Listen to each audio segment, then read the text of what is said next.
کبھی سوچا ہے کہ آخر کوئی بھی شخص پہلی بار نشہ آور چیز استعمال کیوں کرتا ہے؟ آج ہم اسی سفر کو سمجھنے کی کوشش کریں گے کہ کیسے ایک سماجی عادت ایک نقصان دہ روٹین میں بدل جاتی ہے، اور وہ کیا پیچیدہ وجوہات ہیں جو لوگوں کو اس راستے پر لے آتی ہیں۔ تو یہی وہ بنیادی سوال ہے جو اس سب کے مرکز میں ہے۔ آخر لوگ شراب یا دوسری نشہ آور چیزیں استعمال کرتے ہی کیوں ہیں؟ کیا یہ صرف تجسس ہے، یا دوستوں کا دباؤ، یا پھر اس کے پیچھے کوئی گہری وجہ چھپی ہے؟ چلیں مل کر ان جوابات کو کھوجتے ہیں۔ اچھا، اس کے نقصان دہ پہلوؤں پر بات کرنے سے پہلے ایک قدم پیچھے چلتے ہیں۔ دیکھیں، نشاور اشیاء کا استعمال کوئی آج کی بات تو ہے نہیں۔ یہ ہماری روایات میں، دواؤں میں اور سماجی تقریبات میں ہمیشہ سے کسی نہ کسی شکل میں شامل رہا ہے۔ ذرا سوچئے، تاریخ کے ہر دور میں دنیا کی تقریباً ہر تہذیب میں نشاور چیزیں انسانی زندگی کا حصہ رہی ہیں۔ کبھی خوشیاں منانے کے لیے، کبھی کھانے پینے کے ساتھ، اور یہاں تک کہ مذہبی رسومات میں بھی ان کا استعمال ہوتا رہا ہے۔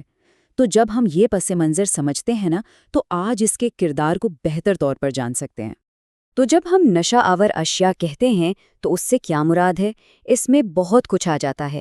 تمباکو، پان، گٹکا جیسی عام چیزوں سے لے کر ہیروئن، کوکین، افیون جیسی خطرناک منشیات تک، اور صرف یہی نہیں، شراب، چرس، حشیش اور تو اور ڈاکٹر کی لکھی ہوئی دوائیاں جیسے درد یا نیند کی گولیاں، ان کا غلط استعمال بھی اسی میں شامل ہے۔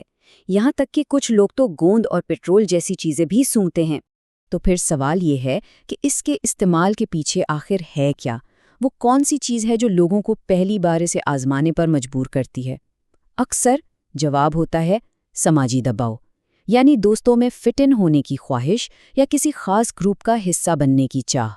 اور دلچسپ بات یہ ہے کہ یہ سماجی دباؤ مردوں اور عورتوں پر الگ الگ طریقے سے اثر کرتا ہے۔ مردوں پر اکثر یہ دباؤ ہوتا ہے کہ وہ اپنی مردانگی ثابت کریں، اور یہ سمجھا جاتا ہے کہ جتنا زیادہ نشہ اتنی زیادہ مردانگی۔ دوسری طرف خواتین پر اکثر ماڈرن یا آزاد نظر آنے کا پریشر ہوتا ہے، یا یہ کہ اس طرح وہ دوسروں میں آسانی سے قبول کر لی جائیں گی۔ تو دیکھیں کہ کیسے سماجی توقعات ہمارے رویوں کو شکل دیتی ہیں۔ تو پھر وہ کون سا موڑ ہے جہاں یہ سماجی استعمال ایک خطرناک عادت میں بدل جاتا ہے؟ یہ پہچاننا بہت ضروری ہے، اور اس کا جواب اس بات میں چھپا ہے کہ ہم یہ سمجھیں کہ کب یہ استعمال نقصان دہ بن جاتا ہے۔ تو نقصان دہ استعمال ہے کیا؟ بالکل سادہ لفظوں میں یہ تب ہوتا ہے جب کوئی شخص بہت زیادہ مقدار میں اور غلط وقت پر نشہ کرتا ہے، اور اس حد تک کرتا ہے کہ اس کا خود پر کنٹرول ہی نہیں رہتا۔ بس یہی وہ لائن ہے جہاں سے اصل مسائل کا آغاز ہوتا ہے۔ تو اس نقصان دہ استعمال کو پہچانا کیسے جائے؟ اس کی 4 بڑی واضح نشانیاں ہیں۔ پہلی نشانی چھپانا اور دھوکہ دینا، یعنی وہ شخص اپنے نشے کی مقدار کے بارے میں جھوٹ بولنے لگتا ہے، دوسروں سے چھپاتا ہے۔ دوسری، مالی مشکلات، اسے ہر وقت پیسوں کی ضرورت رہتی ہے، جس کی وجہ سے وہ قرض مانگنے لگتا ہے، یا بعض اوقات تو عادت پوری کرنے کے لیے جرم بھی کر بیٹھتا ہے۔ تیسری نشانی، کارکردگی میں کمی، اس کے کام کرنے یا روزمرہ کے کاموں کو نپٹانے کی صلاحیت میں واضح کمی آ جاتی ہے۔ اور چوتھی اور آخری نشانی، رویے میں تبدیلی، اس شخص میں تشدد کا رجحان بڑھ سکتا ہے، یا وہ تقریبات میں خلل ڈالنے لگتا ہے۔ اچھا، سماجی دباؤ تو ایک وجہ ہے ہی، لیکن نشے کے استعمال کی ایک اور بہت گہری اور طاقتور وجہ بھی ہے، اور وہ ہے زندگی کی حقیقتوں سے فرار حاصل کرنے کی خواہش۔ عام طور پر وہ لوگ جو زندگی کے مسائل سے فرار چاہتے ہیں، وہ شراب یا دیگر نشہ آور اشیاء کی طرف کھینچے چلے جاتے ہیں، یعنی یہ چیزیں زندگی کی تلخ سچائیوں سے بھاگنے کا ایک وقتی راستہ بن جاتی ہیں۔ تو سوال یہ ہے کہ اس راستے پر جانے کا خطرہ کن لوگوں کو زیادہ ہوتا ہے؟ ایک تو وہ لوگ جو ایسے حالات کا سامنا کر رہے ہوں جہاں بہتری کی کوئی امید نظر نہ آ رہی ہو، جیسے کوئی بے گھر ہو یا کسی کا رشتہ ٹوٹ گیا ہو۔ اور دوسرے وہ لوگ جنہوں نے بچپن سے اپنے والدین کو مسائل سے نمٹنے کے لیے نشے کا سہارا لیتے ہوئے دیکھا ہو۔